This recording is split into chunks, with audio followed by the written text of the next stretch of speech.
Me chamo Valesca Santana, estou conduzindo podcast na Carreta Agro pelo Brasil, no primeiro dia do Selva Show.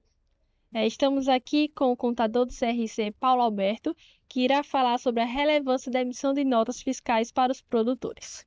Olá, Valesca, obrigado pela oportunidade de estar representando aqui o CRC e contribuindo um pouco mais para os produtores rurais e saber a grande importância da emissão da nota fiscal, até porque influencia também no Senar. O produtor rural, de modo geral, ele é obrigado a emitir a nota fiscal, porque toda vez que sai um produto da sua fazenda, ele é considerado produtor rural como equiparado à pessoa jurídica. Então, ele tem as mesmas características. Então, quando ele comercializa o seu produto, na comercialização, ele tem que emitir a nota fiscal. Então, quando o produto, vou dar um exemplo aqui, se fosse milho. Então, a carreta de milho sai da sua propriedade e ele vendeu para uma indústria, tá?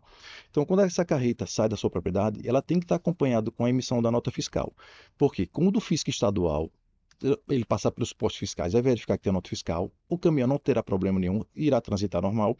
E se porventura algum carro da Secretaria do Estado da Fazenda chamar o caminhão para parar e verificar que ele está com nota fiscal, também não haverá problema nenhum. Se não tiver nota fiscal, o produtor rural irá receber um auto de infração e que hoje a gente sabe que o produtor rural é muito amarrado, então tem uma despesa muito alta, diga assim, o custo de produção dele é altíssimo, então o ganho dele é pequeno. E imagine se tomar uma multa por falta de emissão de nota fiscal, vai o lucro dele todo, né?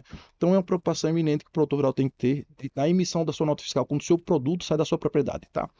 Então, quando ele sai, é emitida a nota fiscal, ele tem a tranquilidade que o produto vai ser transitado sem problema algum, e com a nota fiscal ele já está regularizando toda a sua cadeia produtiva, no caso, produtiva fiscal, que eu falo.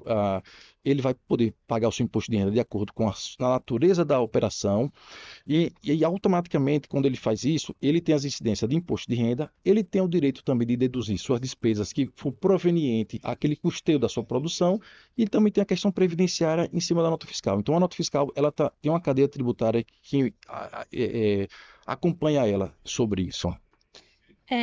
Paulo, e qual é o impacto disso no imposto de renda?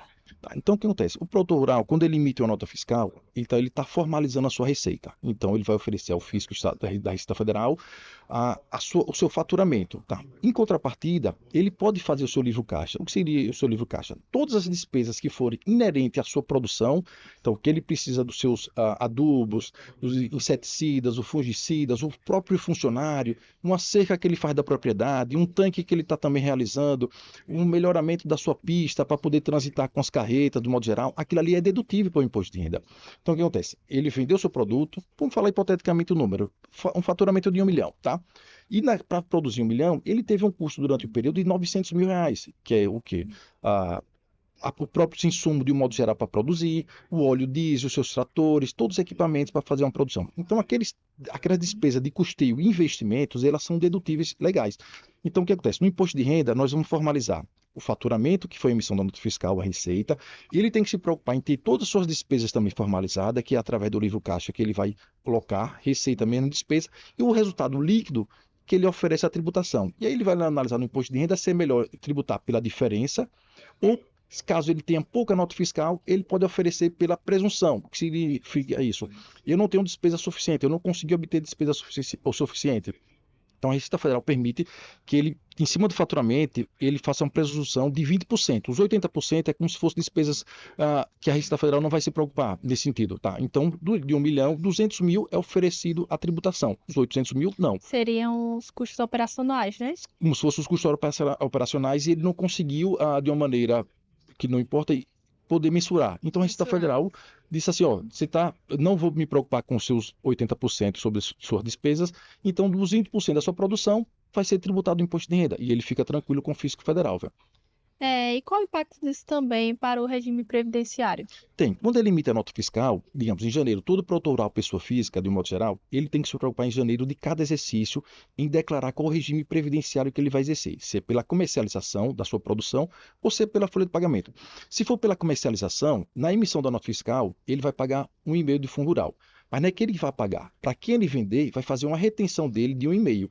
Então, ele já vai receber valor líquido da nota fiscal referente a esse fundo rural, que ele envolve o Senar e a contribuição previdenciária. Então, toda vez que ele comercializa, ele tem 0,2 do Senar, que é obrigatório fazer esse recolhimento, tá? E o 1,3, que é a questão previdenciária, que está envolvido a parte patronal, e o RAT, que é o seguro acidente do trabalhador.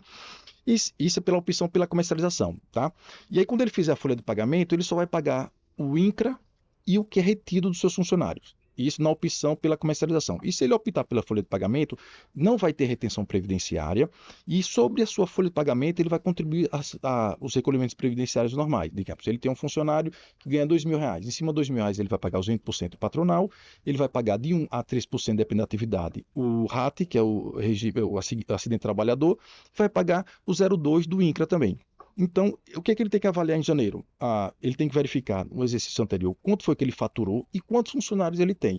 E ele vai fazer uma avaliação. É melhor eu optar em janeiro do ano seguinte pela minha comercialização ou pela minha folha de pagamento? Então, ele tem que ter esses números apurados para saber qual o tipo de regime que ele vai exercer. E a emissão da nota fiscal é a maneira legal que ele tem de saber quanto foi que ele faturou, de fato, e quanto ele tem de custo, de fato, que é o livro caixa que nós fazemos, para que em janeiro do ano seguinte ele faça a opção, que a opção tem que ser feita agora em janeiro de cada exercício.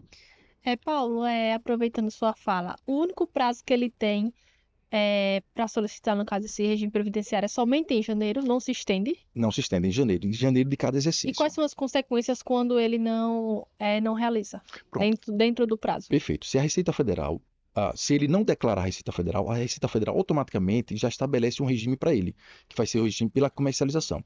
Então, chegou em janeiro, ele não formalizou qual é o seu regime previdenciário.